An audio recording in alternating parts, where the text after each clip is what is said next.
Welcome to Surface Knowledge, the only podcast that provides you with useless information for a useful reason. Never again be stuck without an interesting tidbit or fun fact in any social situation. Here's your host, Max Curtin.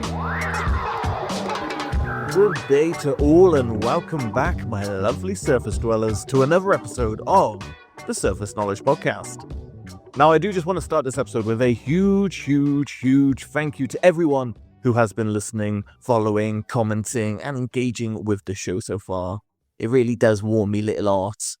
Now, here we are at episode 7, and if you're new to the show, then that means you can listen to a new episode every single day for a whole week. How lucky are you? And for you surface dweller loyalists, we've got a good one this week. We're going to gain a surface knowledge understanding of ghost ships.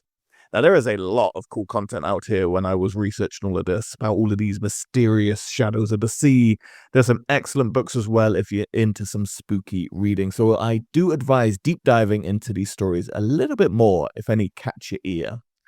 Now, usual podcast promo, blah, blah, blah, where I ask you to follow, like, subscribe, tell your nan, shout from the rooftop, and tattoo the release reminder on your arm. But you already know all of that, and I don't want to waste any more time on the intro, because we got a lot of ghosts to bust, or ships to ship. Either way, welcome to a surface knowledge of ghost ships.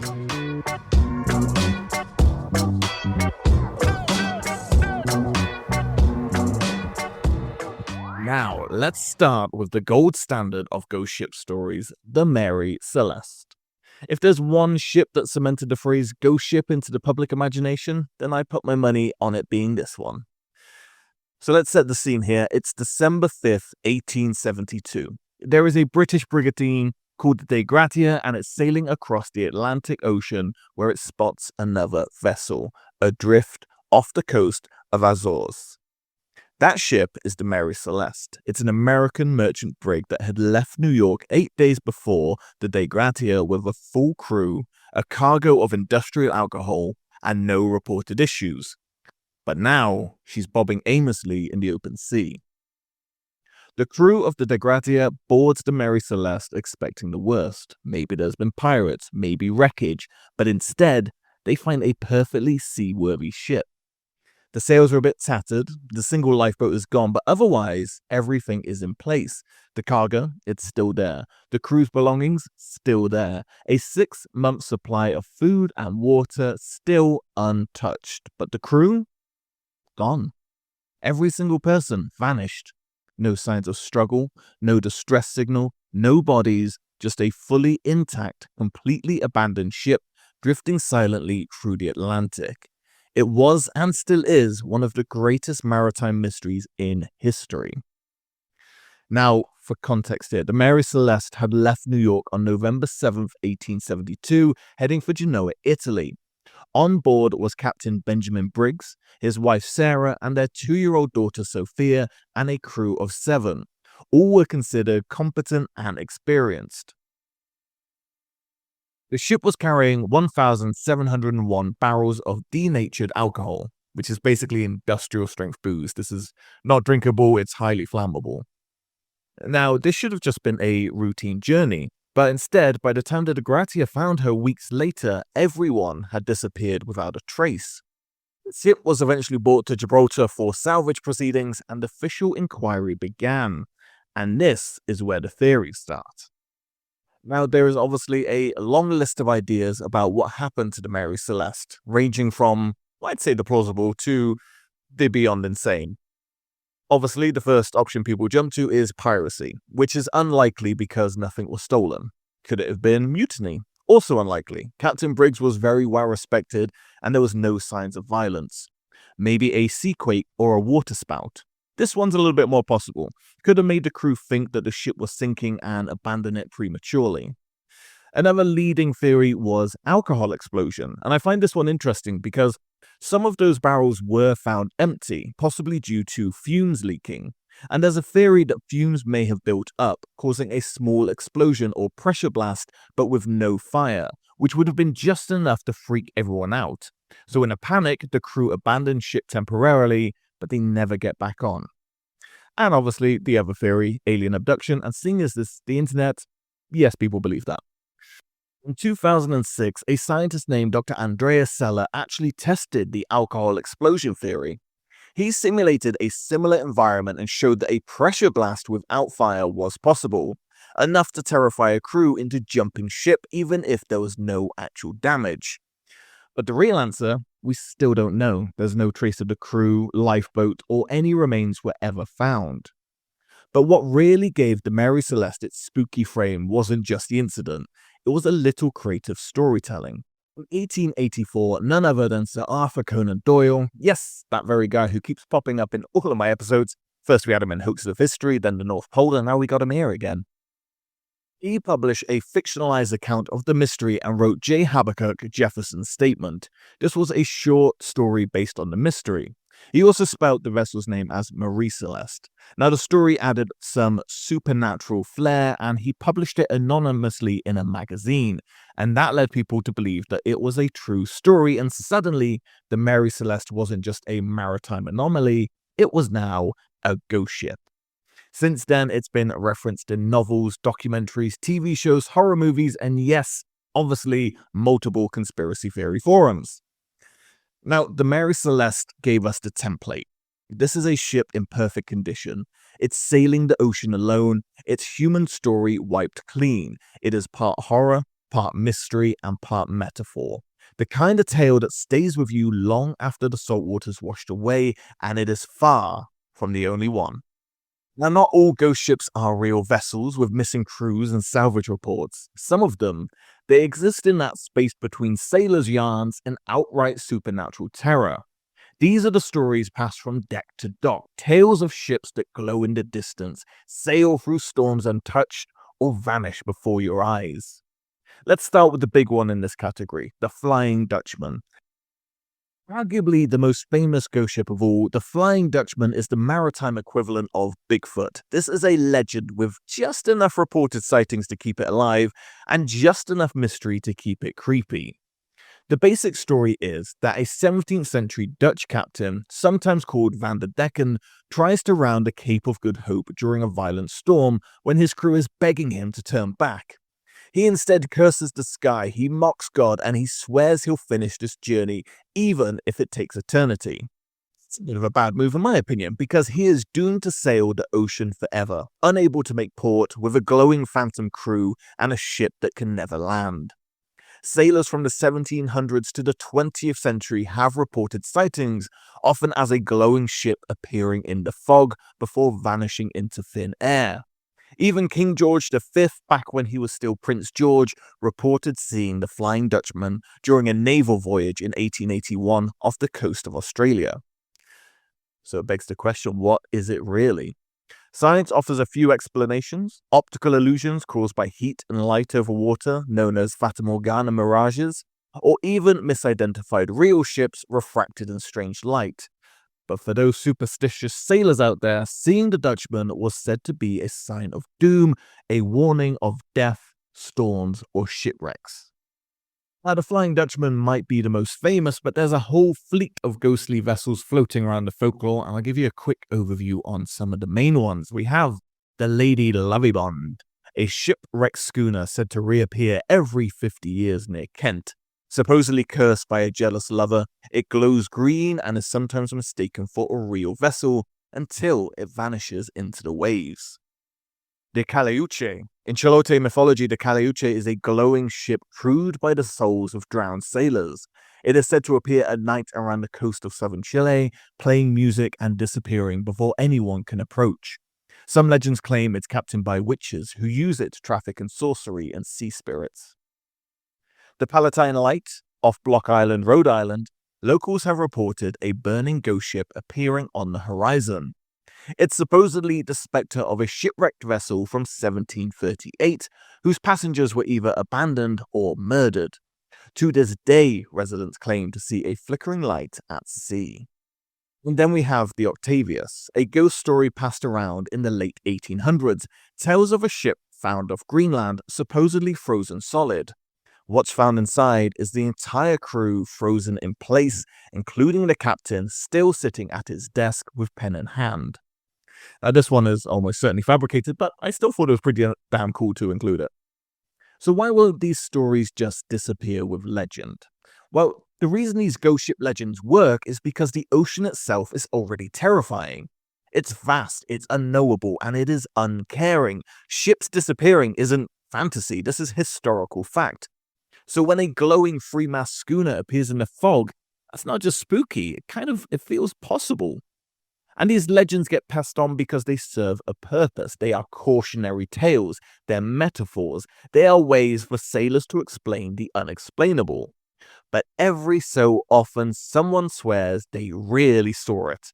A light on the horizon, a shape that shouldn't be there, a ship that vanished when they tried to follow. And that is the magic of ghost ships.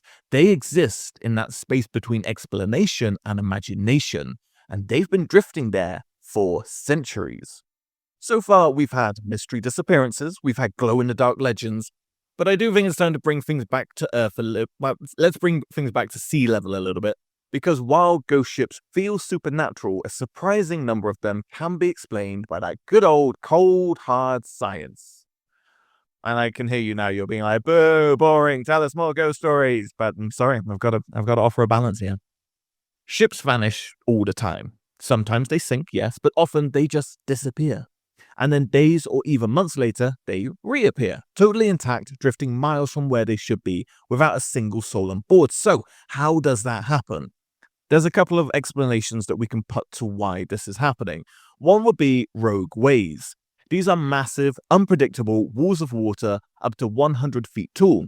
They can smash into ships with no warning. And these waves were once thought to be sailor exaggeration, but now that we know that they are very real and they are very deadly, one can knock a crew overboard or cause enough chaos to lead to evacuation.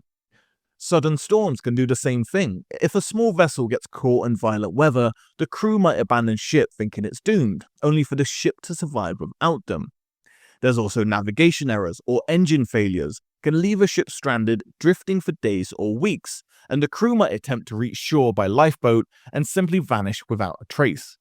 There's carbon monoxide poisoning from faulty generators. This has been proposed in modern cases, crews becoming disorientated or incapacitated, and the ship sails on without guidance.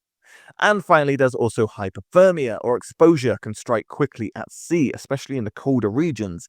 A sudden man overboard incident in frigid water can become fatal in minutes. So in other words, ghost ships often start with something very human: panic. Something spooks the crew, a mechanical failure, a weather event, a fire risk, and in all of that chaos, they jump ship, but the vessel survives and the people don't.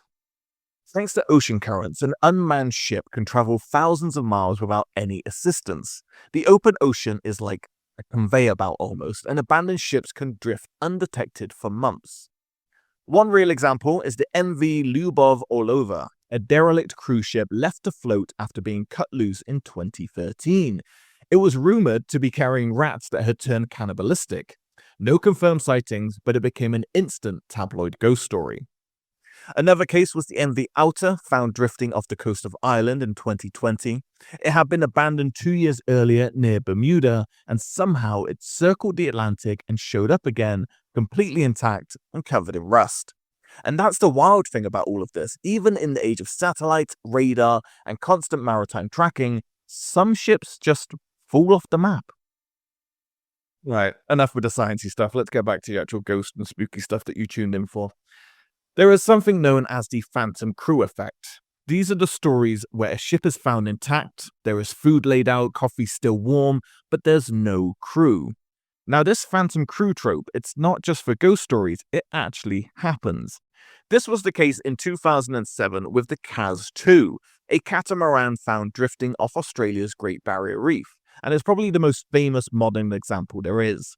The engine was running, there was food on the table, a laptop was still open, but the three-man crew?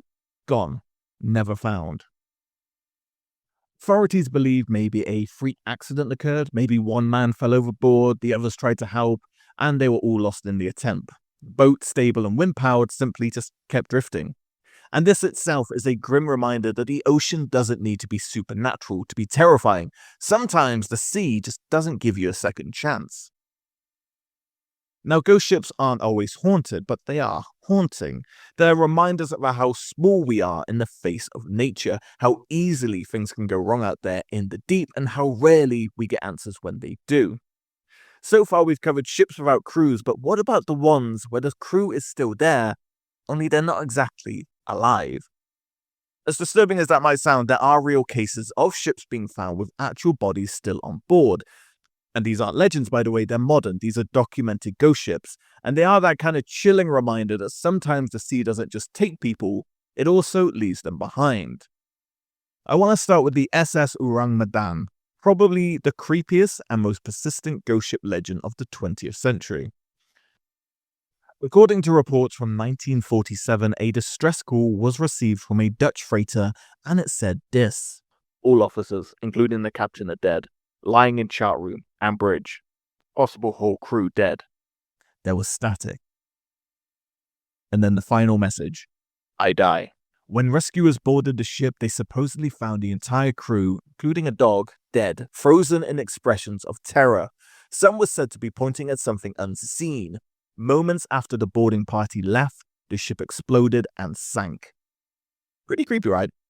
Probably, in fact, too creepy, because here's the thing, there's no solid record of the Orang Medan existing. No ship logs, no confirmed origin ports, and most historians now believe it's a fabricated tale that was possibly Cold War era propaganda. But that doesn't mean modern ghost ships with bodies aren't real. For the past decade, Japan has dealt with an unsettling reality: North Korean ghost boats washing up on its shores.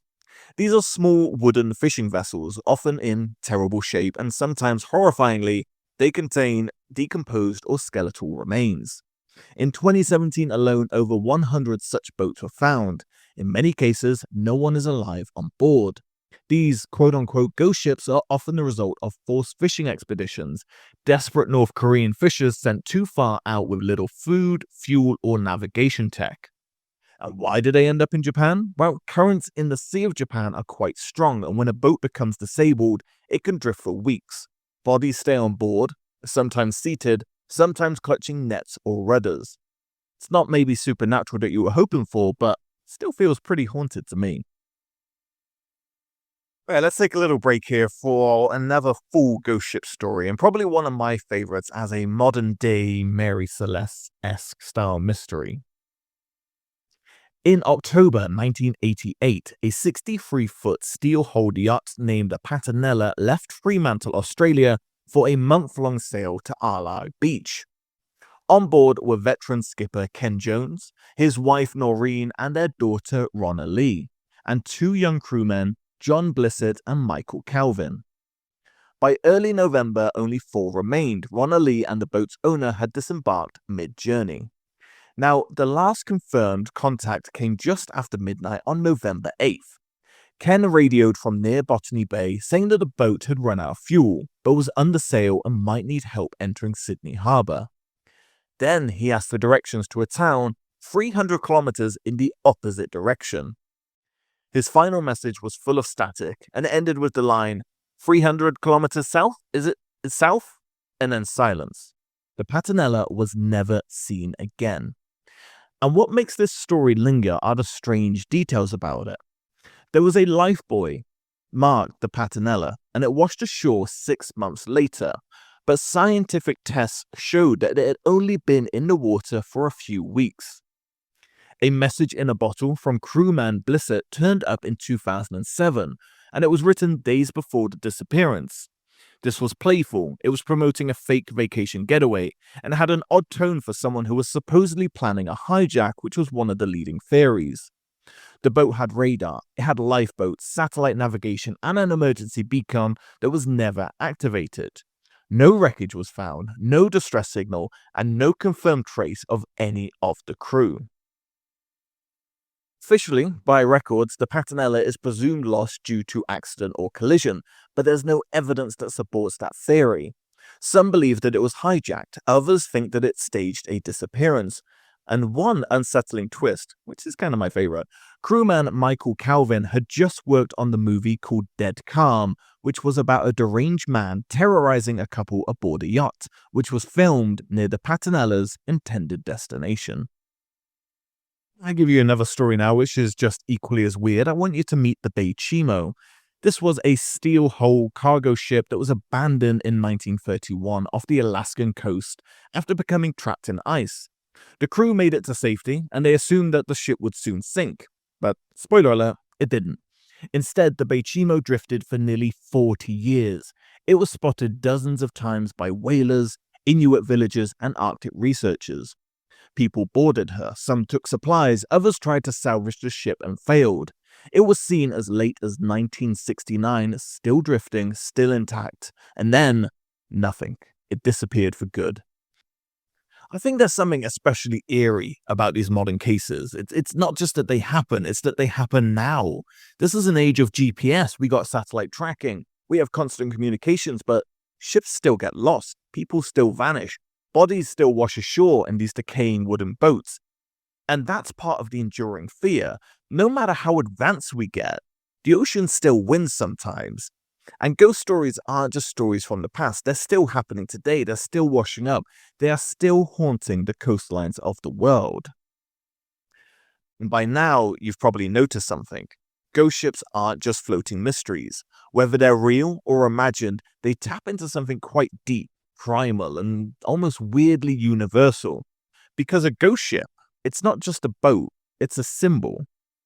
It's abandonment, it's loss, it's the unknown drifting silently across the vast, indifferent ocean, and it's the kind of story that sticks in your brain long after the sails have faded from view. But from old sea shanties to modern blockbusters, ghost ships show up everywhere in pop culture. Why? Because they're that kind of perfect mix of history and horror. They're real enough to ground a story, but they're eerie enough to make it unforgettable. Couple of famous examples, obviously the Pirates of the Caribbean movie gave us a rotting barnacle-covered Flying Dutchman. Metallica named a whole song after it. The Fog movie from 1980 used ghost ships as the vehicle for supernatural revenge. Even SpongeBob of all things has the Flying Dutchman showing up as a green glowing ghost pirate who lives on a haunted ship and shouts booga booga. Ghost ships are like the ocean's version of haunted houses, except they're way harder to escape. Even literature gets in on the action. We've got Poe, Lovecraft, even Bram Stoker's Dracula involves a ship arriving in port with no one aboard, just a dead captain lashed to the wheel. Spooky and symbolic. So the enduring question then, what makes ghost ships such a powerful concept that they work on multiple levels? They are cool and creepy, but in my mind they also represent isolation. This is a world moving on while you're stuck drifting. Unfinished business. This is a ship meant to go somewhere that never quite made it. And finally, it's a warning. It's an omen, a reminder, a maritime mirror of your own mortality. In folklore, spotting a ghost ship often meant bad luck was coming. And honestly, that kind of tracks. If you're seeing a decaying schooner with no crew, then your day's probably not going that well. But there is something poetic to it as well. A ghost ship is a story in motion. It's untold, it's unresolved, it's adrift. We still talk about ghost ships because we still fear the deep. No matter how much tech we invent, the ocean remains one of the least understood places on Earth. It hides things, it preserves things, and sometimes it gives things back. And there's something deeply human about that kind of mystery. We want to understand what happened. We want to solve it. But some stories, like some ships, are just too far gone. And maybe that's the real magic of ghost ships. They don't give us closure, they give us questions. So there you have it. From drifting schooners to cursed galleons, the world of ghost ships is as wide and wild as the oceans themselves. Some of these stories are hoaxes, some are tragic accidents, and some are still unexplained. But no matter how you slice it, historical case file or sailors' legends, ghost ships remind us that sometimes the sea holds on to its secrets and sometimes it sends them back. Thank you so much for joining me for another episode of Surface Knowledge. If you enjoyed this one, then please give the podcast a 5-star rating wherever you're listening. You can drop me an email at gottill5@gmail.com for any thoughts, suggestions, comments, or even confessions. And make sure you follow Surface Knowledge Pod on Instagram, TikTok, YouTube, and Blue Sky for more bite-sized weirdness. And if you ever spot an empty schooner glowing in the mist, maybe just turn that boat around. I'll be back next week where we're going to be gaining a surface knowledge of Oumuamua. See you then, mateys. You've been listening to the Surface Knowledge Podcast, part of the GT5 network. Be sure to subscribe and rate on your favorite podcasting platform so you never miss an episode. We'll see you back here soon for another episode. Until next time, stay curious.